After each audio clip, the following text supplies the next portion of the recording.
Oi, pessoal!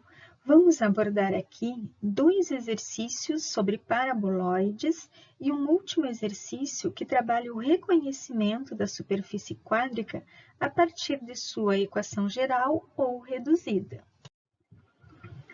Vamos iniciar estudando como escrever a equação reduzida da superfície quádrica a partir da representação gráfica que nos é apresentada. O primeiro passo é identificarmos se a superfície é elipsoide, paraboloide ou hiperboloide. Observamos que essa superfície tem um vértice e as seções no plano YZ e XY são parábolas. Temos, assim, um paraboloide com vértice na origem, posicionado em torno do eixo Y. Assim, na equação, o termo linear é y. As outras duas variáveis são quadráticas e não há translação, pois, como dissemos, o vértice está sobre a origem, logo suas coordenadas são zeros. Agora, para completarmos essa equação, precisamos determinar o valor dos semiseixos A e B, que são os denominadores nessa equação. Para isso, podemos substituir na equação as coordenadas dos pontos apresentados. Na figura, temos as coordenadas de 4 pontos. A e B no plano XY, por isso sua coordenada Z é 0, e C e D no plano YZ, por isso sua coordenada X é 0. Como precisamos determinar apenas dois valores, o valor de A e o valor do B, vamos substituir apenas dois pontos. Aqui, usaremos as coordenadas dos pontos A e C. Assim, substituindo o ponto A, em que a coordenada Z é 0, Y é 4, X é 1 e Z igual a 0. Obteremos, assim, que A ao quadrado é igual a 1/4. Observem que não precisamos aplicar a raiz quadrada, pois o valor que usaremos no denominador está assim, elevado ao quadrado. Agora, substituiremos as coordenadas do ponto C, pois como a coordenada x é 0, anula o termo que tem a ao quadrado, tornando a equação mais simples. Assim, substituindo y por 4, x por 0 e z por 2, obtemos que b ao quadrado é igual a 1. Então, a equação desse paraboloide elíptico é obtida substituindo-se os valores encontrados de a ao quadrado e b ao quadrado no denominador, resultando em y igual a x ao quadrado divididos por 1/4, mais z ao quadrado divididos por 1. Podemos calcular a divisão x ao quadrado divididos por 1/4, e assim obtemos que a equação é y igual a 4x ao quadrado mais z ao quadrado. Neste exercício, temos a equação geral de um paraboloide, pois há apenas dois termos quadráticos, que são x ao quadrado e y ao quadrado. Logo, o eixo desse paraboloide é paralelo ao eixo z. Falta agora determinarmos as coordenadas do vértice, pois sabemos que não é a origem, visto que há termos lineares presentes na equação. Como as coordenadas do vértice são identificáveis na equação canônica ou reduzida, vamos encontrar essa forma da equação. Iniciamos agrupando os termos de mesma variável. Como já identificamos que o eixo é paralelo ao eixo z, vamos escrevê-lo no outro lado da equação.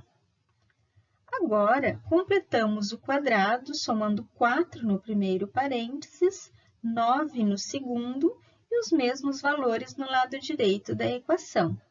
Obtemos, assim, que x menos 2 ao quadrado mais y menos 3 ao quadrado é igual a 4z menos 20. No termo do lado direito, podemos colocar 4 em evidência e depois dividir toda a equação por 4, obtendo a equação canônica desse paraboloide, que é um paraboloide de revolução, porque os coeficientes de x e y são iguais. Concluímos assim que o eixo do paraboloide é paralelo ao eixo z, e as coordenadas do vértice são z igual a 5, x igual a 2 e y igual a 3, formando o ponto de coordenadas 2, 3 e 5.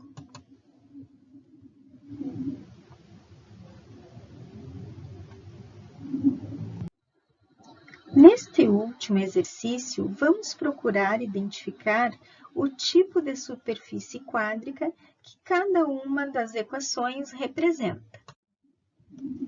Nesta primeira equação, temos apenas dois termos quadráticos. Logo, é a equação de um paraboloide elíptico, porque os coeficientes x² e y² são diferentes, e o eixo desse paraboloide é o eixo z, pois é a variável que não está elevada ao quadrado.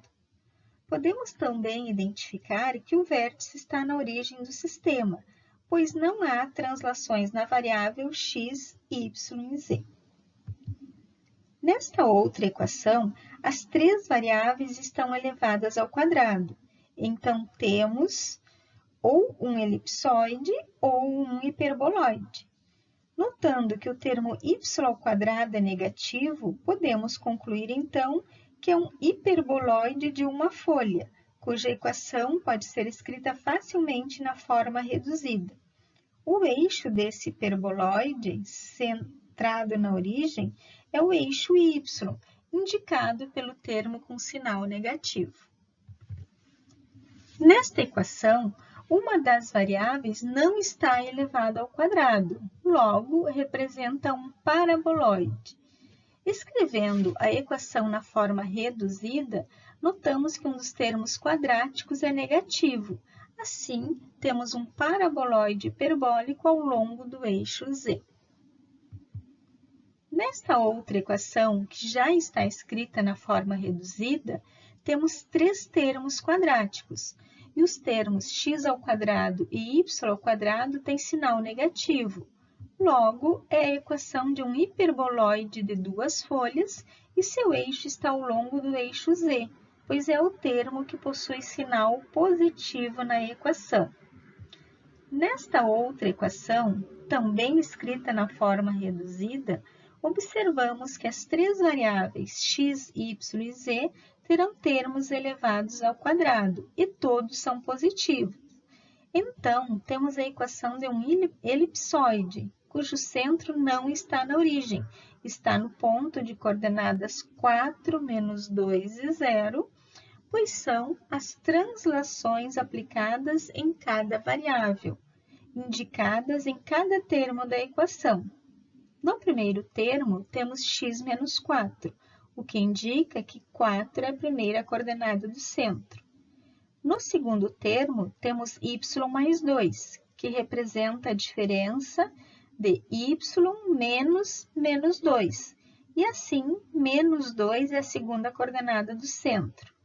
Z não tem translação, logo, 0 é a terceira coordenada do centro, conforme indicamos nessa resposta. Nesta última equação, as três variáveis estão elevadas ao quadrado, mas não são todos termos positivos. Há um termo que é negativo, o z² dividido por 4. Assim, esta equação é de um hiperboloide de uma folha ao longo do eixo z. Com estes exercícios, abordamos o estudo das equações de uma superfície quádrica. Revise bem a característica de cada uma delas e bom estudo!